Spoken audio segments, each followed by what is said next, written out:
Pemirsa, kembali lagi di Damai Indonesiaku. Pemirsa, dua guru kita tadi telah menyampaikan pesan bagaimana menjadi sosok suami yang baik, diantaranya memberikan nafkah baik lahir maupun batin. Nah, di segmen ini pemirsa, bagaimana kita belajar menjadi ayah atau menjadi suami yang baik menurut Islam. Ini akan selengkapnya yang disampaikan oleh guru kita, Kiai Haji Abdul Wahab.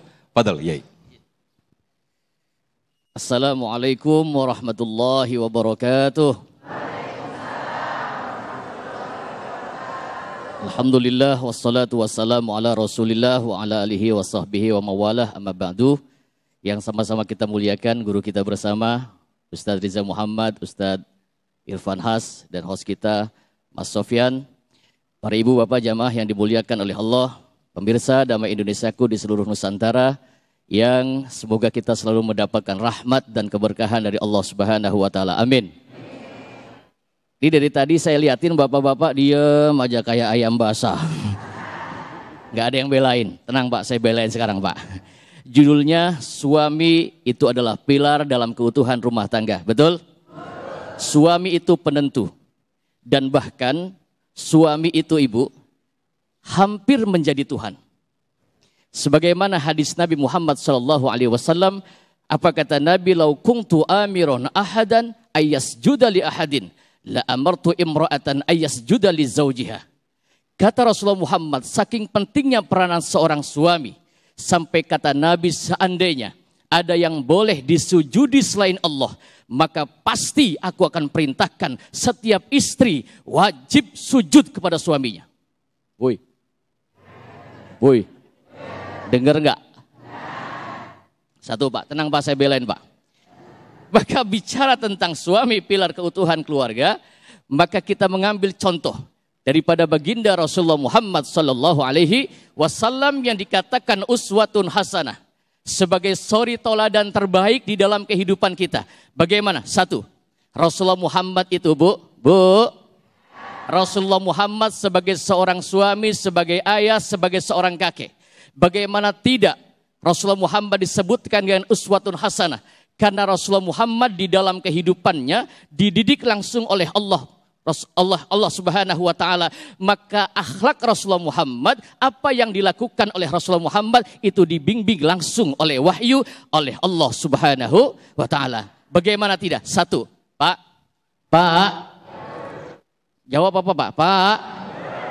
Contoh, Rasulullah Muhammad itu seorang suami yang sayang sama istrinya, yang perhatian kepada istrinya. Kita lihat Rasulullah Muhammad kalau pulang berdagang, itu sering Rasulullah Muhammad berpangku, kepalanya yang mulia sering ditaruh di paha istrinya Khadijah. Rasulullah Muhammad saking mesra dengan istrinya, itu Khadijah pahanya sering ditaruh untuk pangkuan kepala Rasulullah Muhammad yang mulia. Ibu-ibu pernah nggak suaminya ada di sini? Wah,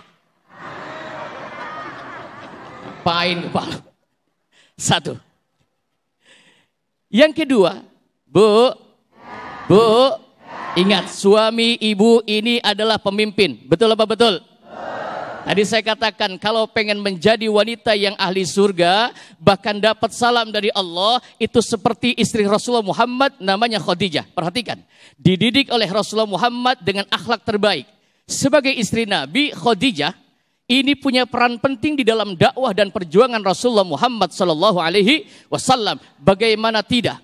Sampai Khadijah ini satu-satunya wanita yang dapat salam langsung dari Allah dan dapat salam langsung dari Jibril. Ibu-ibu mau nggak dapat salam langsung dari Allah? Dapat salam langsung dari Allah dan dapat salam langsung dari Jibril karena akhlaknya istri Rasul Muhammad Khadijah langsung dididik oleh Rasulullah Muhammad SAW. Bagaimana tidak? Perhatikan. Rasulullah Muhammad mau pulang berdagang. Pulang dari berdagang mau ke rumah.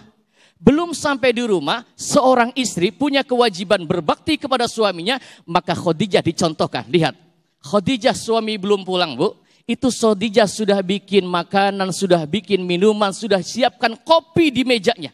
Suami belum pulang, karena suami ini pemimpin, suami belum pulang, Khadijah sudah mempersiapkan makanan dan minuman di mejanya, kopi udah ada. Ibu-ibu begitu enggak?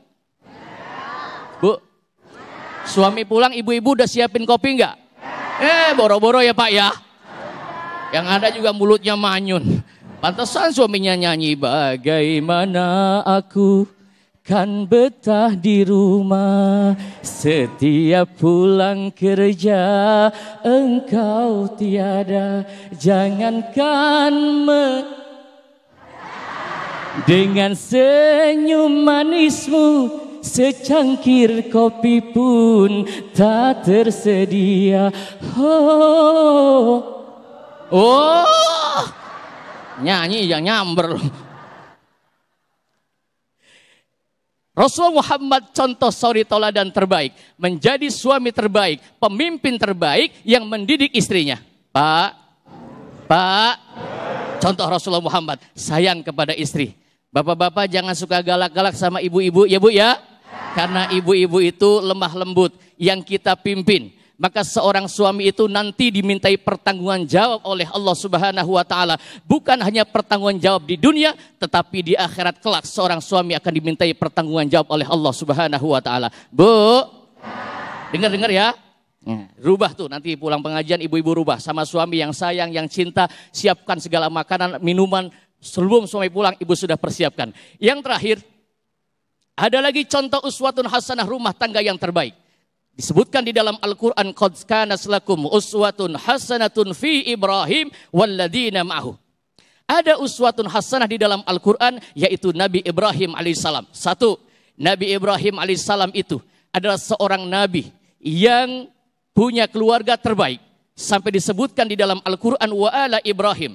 Nabi Ibrahim adalah seorang suami, seorang ayah yang sukses mendidik anak-anaknya. Sehingga anak-anaknya dan keturunannya menjadi soleh dan soleha semua. Amin. Nabi Ibrahim, satu, suami jangan bertangan besi. Suami tidak boleh menghendaki apa keinginannya. Jadi suami Pak jangan suka egois. Boy, Pak, lihat Nabi Ibrahim. Ketika dapat perintah dari Allah untuk nyembelih putranya Ismail. Maka Nabi Ibrahim berkata kepada anaknya, berkata kepada istrinya. Istri diajak berdialog. Apa kata Nabi Ibrahim? Fangdur mada taroh. Bagaimana pendapatmu wahai istriku? Bagaimana pendapatku wahai Ismail? Apakah kau mau aku diperintah oleh Tuhan untuk menyembelih kamu? Sebagai orang tua, sebagai suami harus menjadi figur contoh bagi anak-anak dan keturunannya. Nabi Ibrahim sebagai uswatun hasanah di dalam kehidupan kita. Yang kedua, Rasulullah Muhammad SAW pun menjadi uswatun hasanah di dalam kehidupan kita. Jika pengen rumah tangganya tentram, adem, ayam, loh jinawi, maka pegang prinsip dua ini, insya Allah rumah tangga kita dijadikan sebagai rumah tangga yang sakinah, mawadah, warahmah. Amin. Assalamualaikum. Waalaikumsalam warahmatullahi wabarakatuh. Amin, amin ya rabbal alamin. Sebetulnya untuk menjadi sebuah keluarga ataupun rumah tangga yang utuh bukan hanya diperankan oleh sosok suami. Meskipun itu peran yang sangat penting sekali. Namun lebih dari itu ada peran istri dan juga ada peran anak-anak juga. Nah, kita akan perdalam materi yang sangat menarik ini di segmen dua segmen nanti di sesi tanya jawab. Tetaplah bersama kami di Damai Indonesiaku. Usai jeda kami akan kembali.